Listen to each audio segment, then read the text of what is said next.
Hello there everybody, this is Kristen. Welcome back to Crochet Witch Tarot, and today we are back with my top 10 decks with people.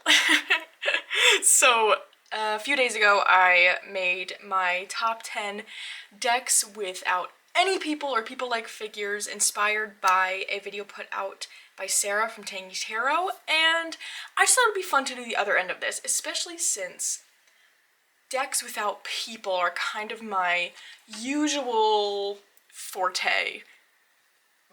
It's shifting a bit. I have noticed that is shifting a bit, which is interesting, but I just thought this would be fun to look at as well. So I pulled together my top 10 decks with people at the current moment, of course subject to change probably from day to day, but here's what I'm liking right now. So let's just get right into it.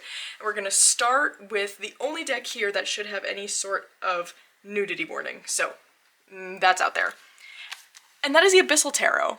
So this is one that I got a few months ago now, and I have been really thoroughly enjoying it. It's very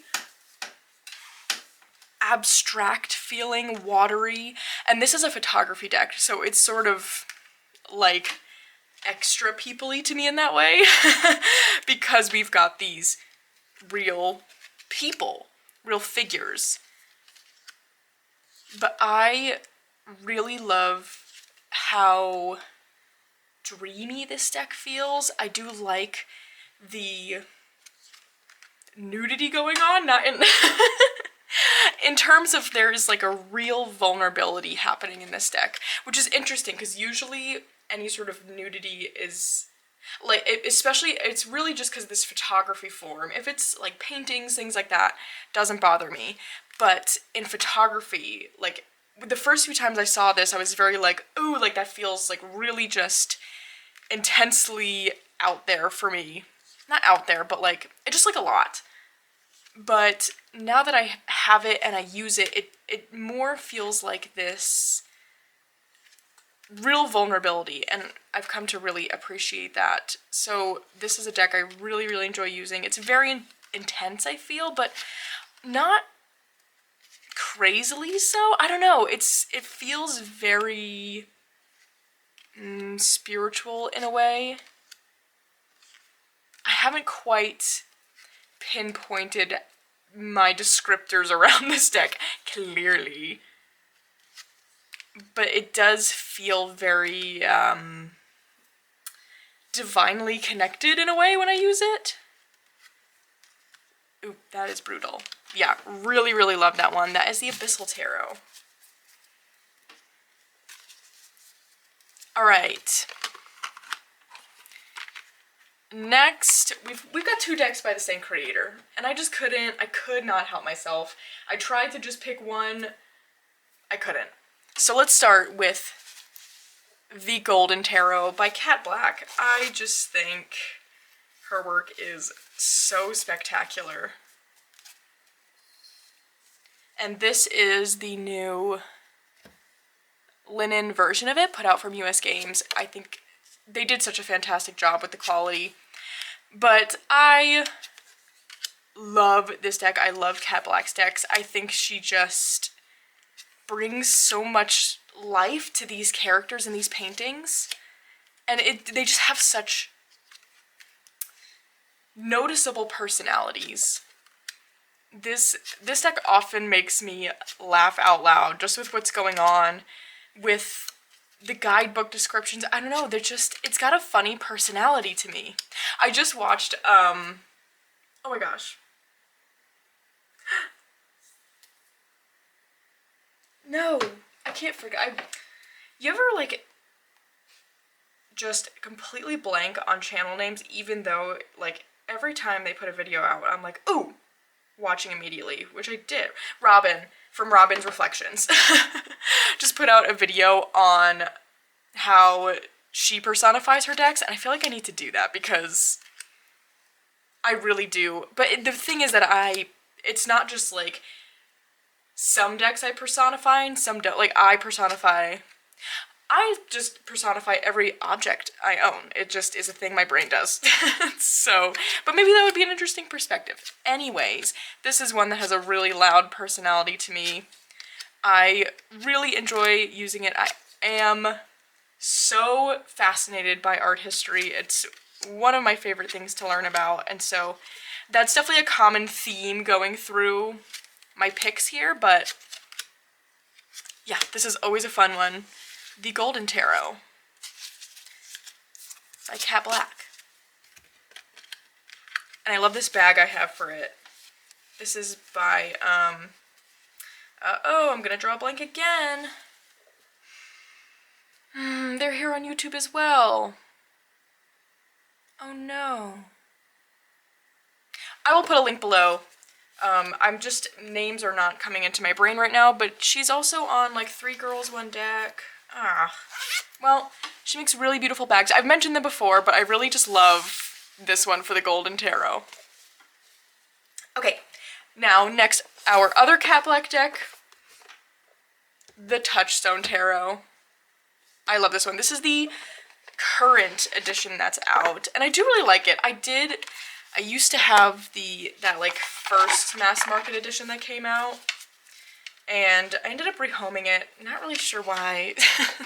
One of those not so smart decisions, but that's okay because I was able to get this one, and I do really love this one, and sometimes there is something about a glossy deck, but this one also, so much personality. I tend to pull kind of just one card from this deck. I like combining it. I mean, I like combining all my decks, but I really like reading this one with other decks around it because I think it's such a... Since they are kind of made to look like framed images, the voice of each character just feels really loud, and I like spending time with what feels like this one framed creation. And I really like that this is kind of a bigger oracle size. I just really love this one. I think a lot of my decks with people that I really enjoy feels like I am kind of opening this box of my own personal little guides. Like, this really feels like it's all separate people in each card and that they just exist in this box together for me to access. Oh my gosh, I love this. I love this deck so much. I really could look at ones like this all day. So good. So that is the Touchstone Tarot by Cat Black.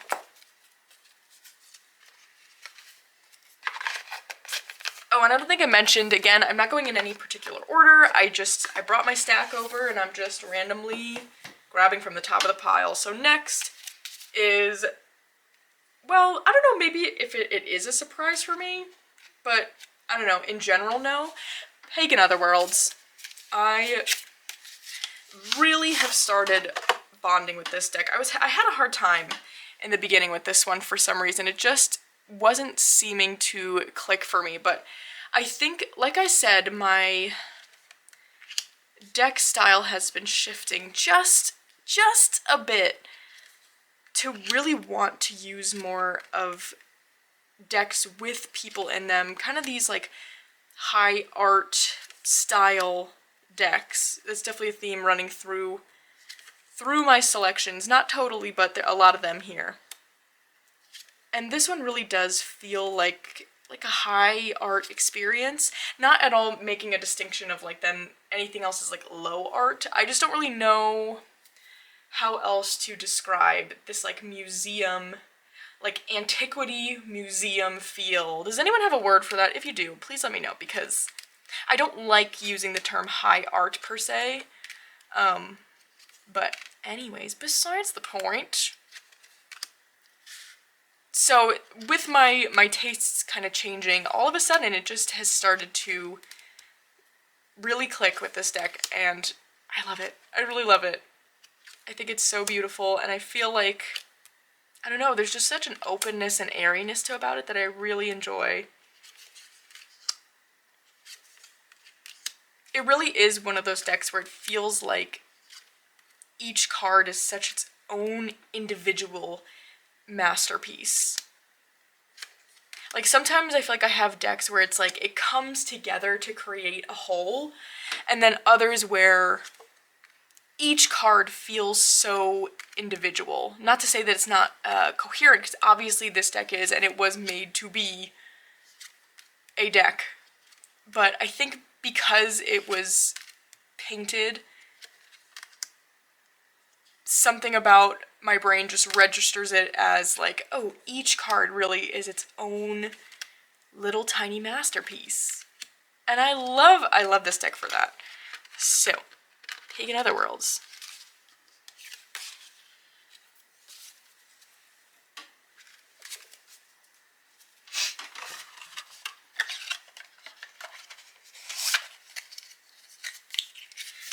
And next up we've got a very new one to me, the Somnia Tarot, the illustrated edition specifically. I do have the original edition and love it, but if I'm going off of like top 10 as of late, I definitely feel myself way more drawn to work with this version than the photography one, because this feels like the best of both worlds, where with Somnia Tarot, the original edition feels so intense to me a lot of the times that I kind of read with it sparingly, in the way of like, it feels like it has a very certain job for me, and that is very like shadow work heavy, which is not something, you know, I get myself bogged down into all of the time. So any deck that feels really geared towards that shadow work doesn't get like a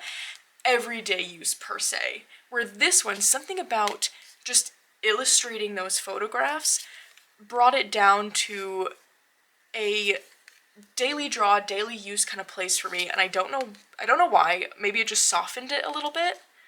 And so this one for sure has just gotten more use because, just for that reason.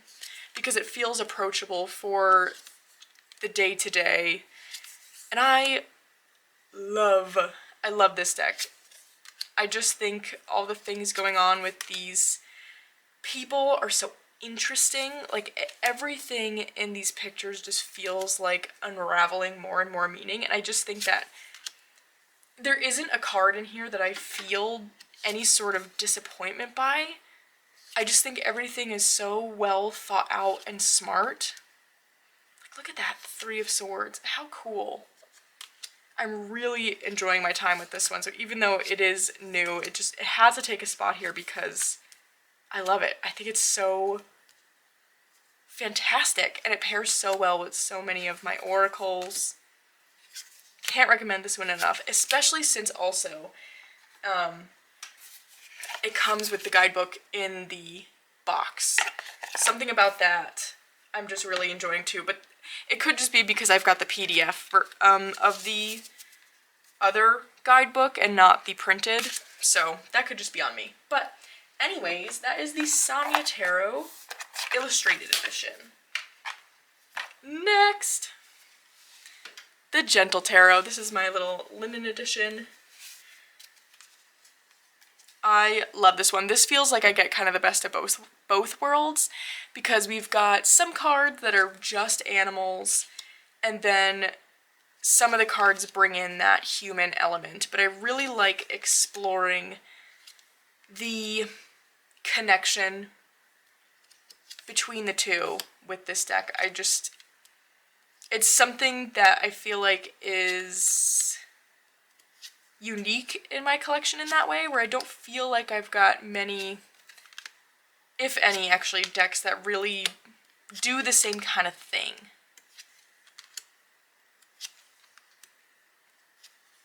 What I also like too is that we don't really see the human-like figures interacting with any of the animals here in a way that just seems unrealistic.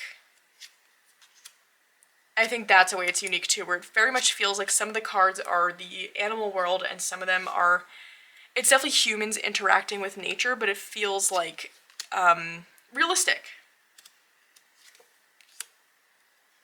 I think that's the best way I have to explain it. Like, the Strength card isn't one of these human figures petting a lion, you know? Which, I mean, obviously totally love that image, but I feel like that it just captures such an interesting energy in that way that it really allows for like a realistic exploration of the interaction between human and nature that I just think is interesting. So good. Well, okay, maybe I should eat my words there because that's not super realistic, but for the most part, it is. So that is the Gentle Tarot.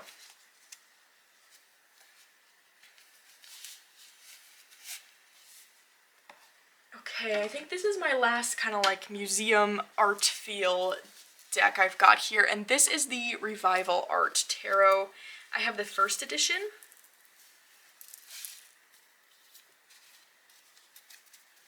And again, this one feels like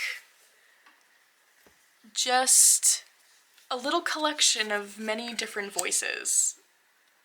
And I have so much fun lately with that idea of pulling cards from here and looking at the figures and kind of trying to think of what their unique voice would be through the lens of the card they were assigned, especially since this deck in particular is a found art deck. So these paintings were not created specifically to be tarot cards.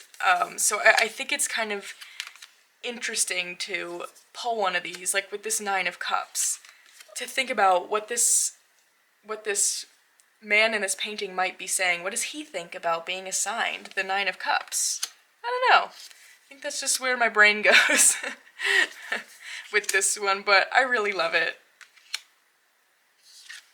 This is probably my most used found. Do I have other found art tarots? I do. Yes, I do. And this is probably the one I use the most. It just feels like a really good everyday reader. This one, compared to like the Touchstone Tarot, the voices don't feel quite so loud. And so I feel like I can pull multiple cards from this deck without it being overwhelming. So I really like it for that as well. And I just love this art style so much. It probably is my favorite. It's so good. It's so good. So that is the Revival Art Tarot.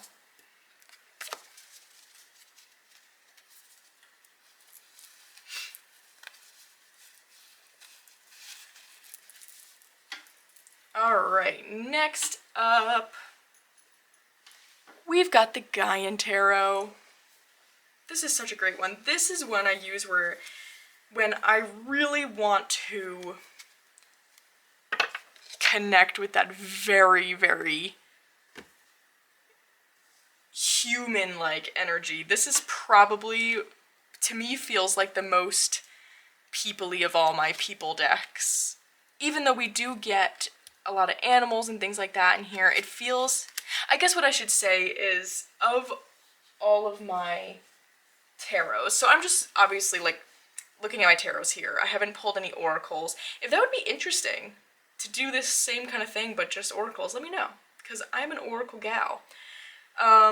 This is definitely the most modern feeling of any of my other tarot decks. I'm not usually one for modern imagery. I like to feel like I'm in a magical world, because to me, pulling cards is an act of magic in a way, and so I don't really want to be pulled out of that if I can help it. This, I feel like, teeters right on that edge perfectly for me, but I'm not always in the mood for it, because sometimes, just depending on my mood, this could pull me out of that magical world, but most of the time it doesn't, for some reason. I think because we have so much interaction with nature and just the way the guidebook's written, it still has, like cards like this, it still has that magical feel, but I really love how realistic the people are. Like, again, it feels like everyday kind of people, and I really do appreciate having a deck that does display that, because that's, you know, important. An important view to have.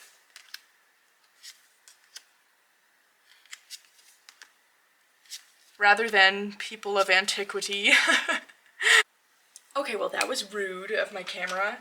It just died. I don't know how that happened. I had a full battery. I should check into that. That doesn't seem great. Anyways, if I'm feeling like I need a reading with like modern people, the modern world, to the extent that I like that, this is the deck I go to, and it's such a good one. I really love it. I do have this is the Llewellyn version, which I do also think having this different cardstock changed the game a bit for me with this deck, but it is still readily available from Schiffer. So,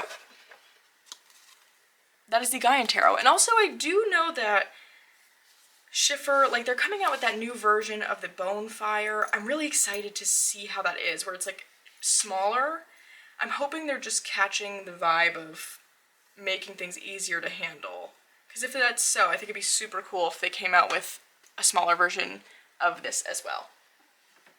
Alright, next, no surprise. Forest of Enchantment. Now this is completely a magical world, but a lot of the figures in here are very clearly human. And so I've got quite a few of the, like, magical, witchy Llewellyn sets. And I love them. I love them so much. But of course, this is the old tried and true, probably my favorite of them all. No, definitely. What am I saying? And that's no surprise. I talk about this all the time, don't I? I love this deck. We are so very bonded. It always feels like coming back to an old friend, you know? I know all the cards at this point. It's so fantastic. And this very much is like a magical world. And we do get a lot of animals. It feels very fairy tale-like. This is probably my favorite card. I love it so much. I don't even know what else I have to say. I feel like I talk about it so much I should just be brief about this one, but it had to be in the top 10.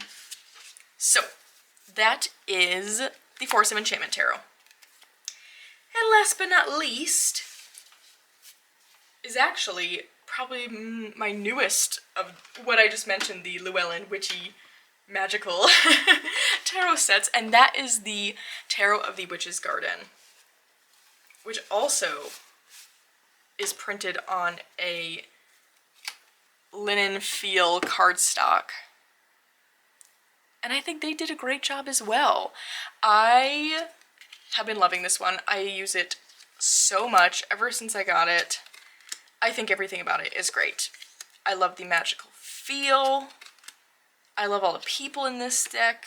To me, it feels like it has the cozy, magical feel of the Green Witch Tarot, but adds in more elements of magical beings.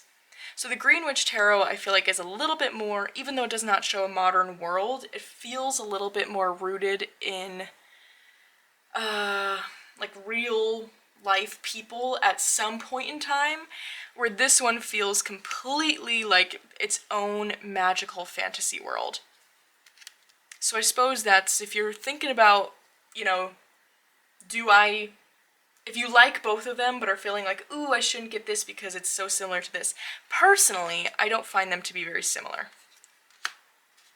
Green Witch feels a bit more like true real life people, where this, they feel kind of more like mythological creatures almost. But we definitely get many human figures in here, which is why I felt like I could include it. And I love this one. It's such a favorite. I think the guidebook is so fantastic. Can't recommend enough. So that is the Tarot of the Witch's Garden, and that's the last deck I have to show you today. So, I hope you all enjoyed. Let me know what your favorite people decks are down below, and I'll see you again very soon.